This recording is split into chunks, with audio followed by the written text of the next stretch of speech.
People try to argue that she's not the face of our league. Yeah. Or if our league would be where we're at without her.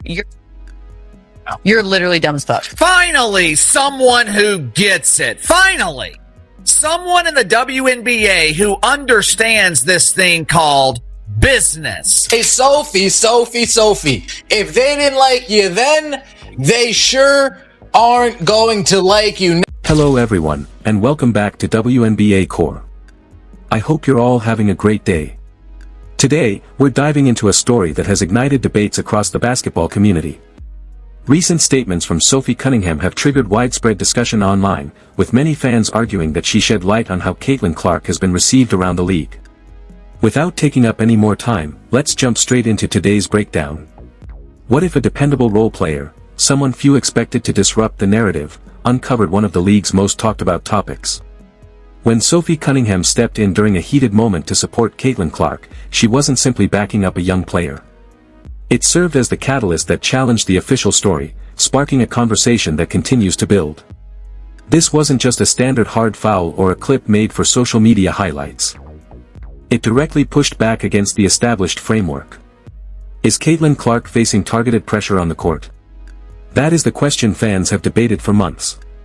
League representatives maintain that it's nothing unusual, just standard rookie initiation. Critics label it targeted physical play, while defenders frame it as routine competition. But when Sophie Cunningham made her presence felt, she bypassed corporate polish. She wasn't just reacting on the floor, she was providing validation, giving voice to discussions happening inside team facilities, addressing the undercurrents of competitive friction beneath the surface, and calling out a system that capitalizes on Clark's massive market pull while allowing intense physical play night after night. Suddenly, observers were asking the same thing: what if public perception was right all along?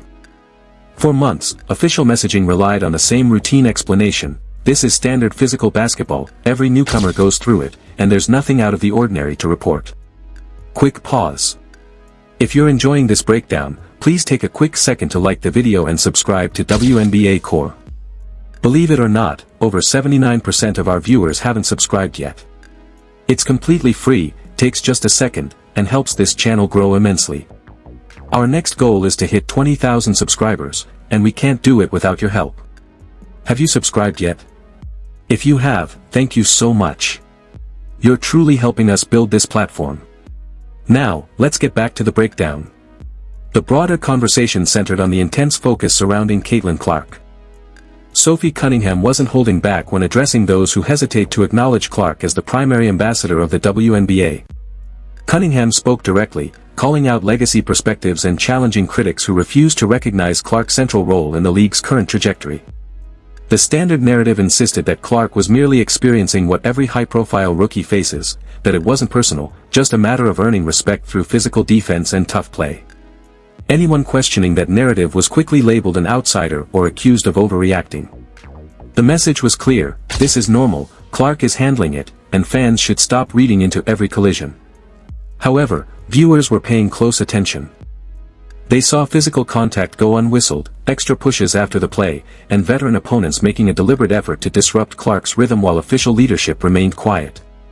The explanations kept piling up each week: she needs to adapt to the physical play, she isn't the only one taking hits, she just isn't accustomed to professional contact. Then Sophie Cunningham took center stage. In less than a minute, she accomplished what official statements avoided doing for months: she brought raw transparency to the situation. She acknowledged the patterns, confirmed the locker room discussions, and completely dismantled the idea that this was just business as usual. This wasn't a random incident, it was a calculated stance, backed by observable actions. Prior to mid-2025, Sophie Cunningham was exactly the type of athlete management valued: durable, reliable, and focused on her job.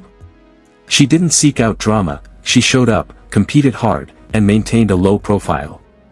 She built a solid personal brand with around 350,000 Instagram followers and 200,000 on TikTok, enough to stay connected with fans, but not positioned as the centerpiece of the league. Very few viewed her as a voice of disruption. To casual observers, she was a hardworking veteran. Teammates respected her, coaches relied on her, and while major national endorsement campaigns or headline-grabbing media spots were rare, she consistently performed her role within the team setup. She was steady, a solid contributor rather than a media spectacle. That background is precisely why her actions carried so much weight. Nobody saw it coming. Viewers tuning into the matchup against the Connecticut Sun were expecting another physical contest for Clark, tough screens, contested possessions, and high intensity. That had become standard viewing. They weren't expecting a seasoned role player to suddenly grab national sports headlines. Cunningham lit a spark on the floor, and the impact resonated far beyond the arena. What followed wasn't scripted public relations or a manufactured media moment, it was genuine and unfiltered. After watching the same dynamic play out game after game, one veteran decided she had seen enough. In just 48 hours, Cunningham shifted from a reliable team contributor to a central figure in sports media discussions. The game itself seemed like standard regular season basketball, Connecticut Sun versus Indiana Fever. Another night where Caitlin Clark would carry the weight of national attention while navigating intense physical defense. But from the opening possessions, the intensity was elevated. Opposition players weren't just defending Clark closely, they were playing with extra edge. Late pushes after the whistle, extra contact off-screen action, and physical pressure on every drive. After taking contact on a drive and wincing in frustration, Clark was visibly shaken. She had already taken heavy contact earlier in the week against other opponents, and now the physical pressure was ramping up again. The officiating crew let play continue without intervention. Seeing it unfold in real time from the sidelines, something reached a limit for Sophie Cunningham. She later described it as an instant gut reaction, a moment where instinct takes over strategy, personal risk, or team finds. She saw the physical play going unchecked, saw Clark isolated, and made a decision.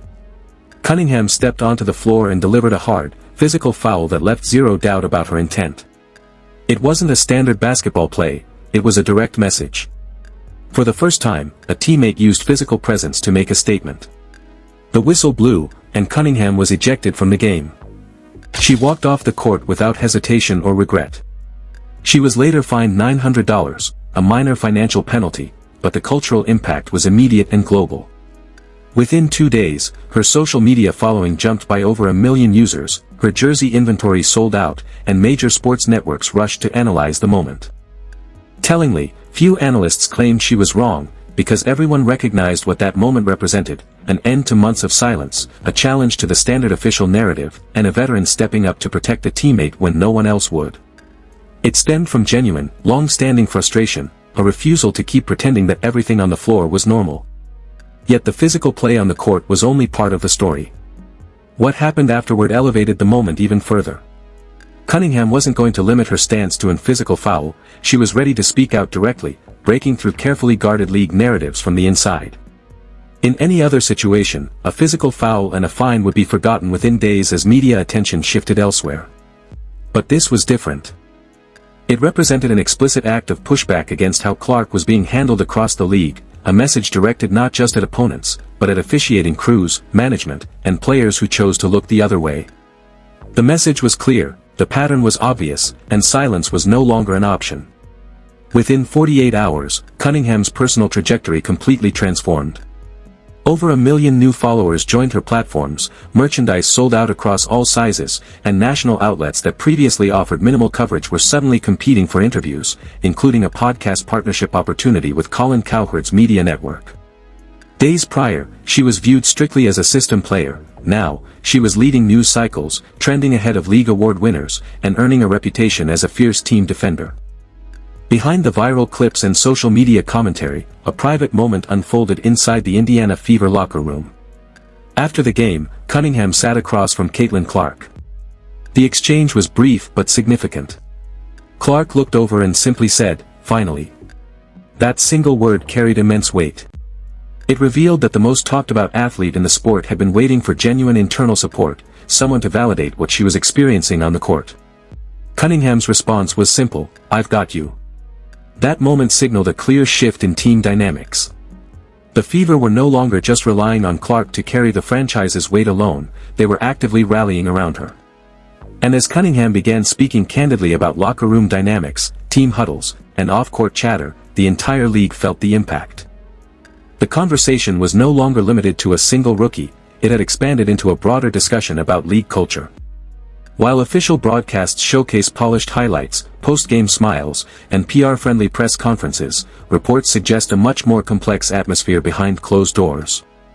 From Clark's earliest weeks in the league, her arrival was met with cold reactions, passive-aggressive remarks, and visible tension, not only from rival teams, but allegedly within internal team dynamics as well. One former league veteran, speaking anonymously, noted that certain circles resisted Clark becoming the defining figure of the sport from day one. That pushback manifested in subtle ways: isolation during team events, chatter dismissing her commercial success, and underlying resentment over major endorsement deals with brands like Nike and State Farm that longtime veterans had worked years without receiving. Rumors even surfaced regarding informal agreements among opponents to deliver extra physical contact, trash talk, and tough play to test her composure on the court. It was an environment designed to push back against her sudden rise, until Cunningham spoke up.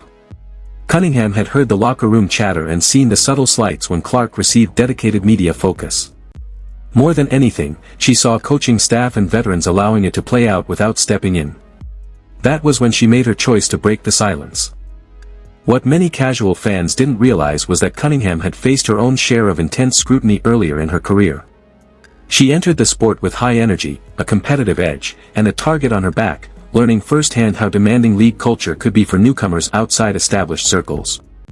Seeing history repeat itself, she decided to take a stand, using her platform to highlight double standards, address internal gatekeeping, and question legacy favoritism. Fans immediately connected the dots, analyzing foul data, officiating trends, and game tape to compare how Clark was treated versus other players. It sparked a broader reckoning regarding how the league handles rapid change and emerging stars. The pattern across multiple games became hard to ignore. Clark was absorbing harder contact, extra physical play off the ball, and constant verbal pressure.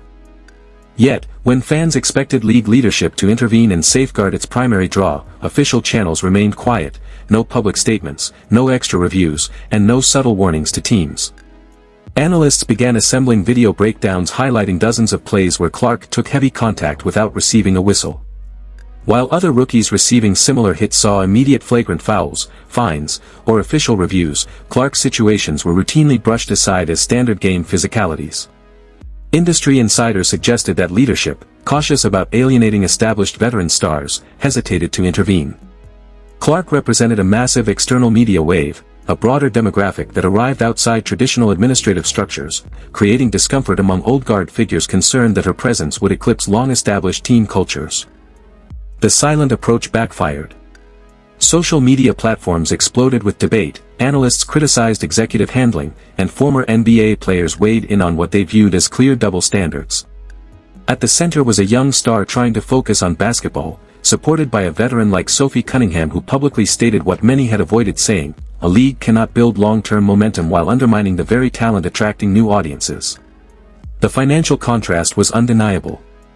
In official press briefings, executives celebrated record-breaking viewership, surging corporate sponsorships, and unprecedented television ratings, with Caitlin Clark driving the majority of that growth. Her debut smashed broadcast records, filled arenas that previously struggled with attendance, and generated massive merchandise demand. Yet, the same system benefiting financially from her popularity was slow to offer clear on-court protection. Fans recognized the contradiction. Marketing campaigns featured her image to highlight growth, while on the floor, she absorbed heavy physical contact without consistent officiating support. During one high-profile national game, a hard physical play sent Clark to the floor without an official review, only for promotional materials featuring her image to air shortly after under slogans highlighting the future of the sport. The optics drew sharp criticism from fans demanding consistent player safety standards. Rising players across the sport began taking notice of the dynamic as well. Broad consensus emerged that long-term enterprise value cannot be built on an athlete's popularity without providing consistent protection and fair treatment on the court. Cunningham wasn't just standing up for a teammate, she was calling out systemic flaws that celebrate athlete visibility while ignoring on-court safety issues. Up until that point, most athletes kept their thoughts private, some out of organizational loyalty, others concerned about career longevity. But Cunningham shifted the conversation during her post-game comments, speaking directly about intentional targeting, selective player protection, and a culture that tested newcomers rather than supporting their transition. Her candid approach carried professional risk, but her message resonated strongly: if voices inside the room don't speak up, nothing changes. When fans and media outlets demanded clarity, official responses remained generic, offering broad statements about game integrity without addressing specific on-court incidents. The lack of direct action left fans questioning whether executive leadership prioritized short-term internal harmony over clear player safety policies. Viewers who watched replays and saw uncalled hits felt the official response fell short, proving that Cunningham's decision to speak out was necessary to spark a real conversation. Ultimately, this was more than a viral moment or a single game event. It revealed a clear divide between corporate messaging and the realities on the floor. Sophie Cunningham didn't just commit a hard foul, she challenged the media, leadership, and the fan base to evaluate how emerging talent is treated in modern sports. If you value transparency, athletic integrity, and fair competition over polished narratives, let us know your thoughts in the comments below. Should Cunningham be criticized or commended for taking a stand? Share this with someone who still thinks this was just an ordinary basketball play, and don't forget to subscribe to WNBA Core for unfiltered sports analysis and deep dives. We don't just follow media trends, we examine the facts behind them. Remember, this goes beyond a single player, it's about every athlete who decides to speak up when it matters most. Thanks for watching.